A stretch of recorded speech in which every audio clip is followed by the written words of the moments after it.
So I'm going to show you a taping technique that I frequently use to help people with their knee pain. It's not a cure for their knee pain, but it usually does help ease some of the pain and help people function a little bit better. And the first thing you're going to do is make sure you get good tape.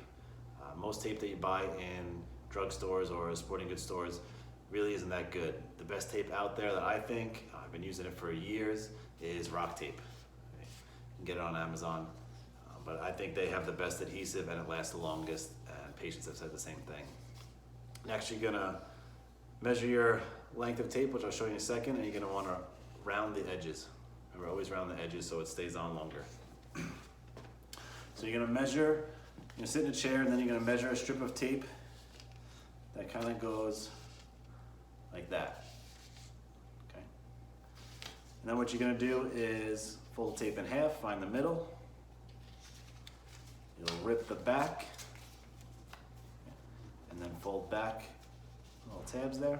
Be careful not to touch the tape, the adhesive, because they'll get on your finger then and it won't get on your knee and it won't stick as well. So you're gonna put a little tension on the tape. Okay, you're not gonna pull it as far as you can, but I would say medium tension in between the two. And then you're gonna put it not on the bump, not on your kneecap, but kind of in between there, a little bit more down towards the bump though. Okay, so not directly in the middle, but a little bit shifted down. Okay. So get it over the area, give it a little tension, and lay it over that area there. Okay. Now, press down, make sure it sticks. Okay.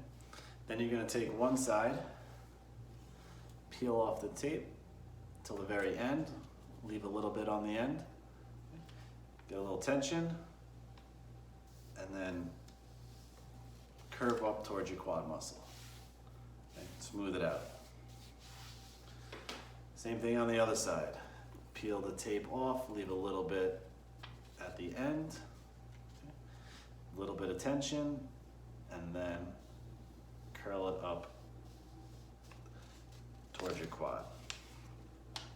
You don't want to end the pieces on each other, then it won't stick as well. Smooth it out. Move it around a little bit. And there you go. Again, it doesn't cure your knee pain, but it should help take some of the edge off and help you do a little bit more.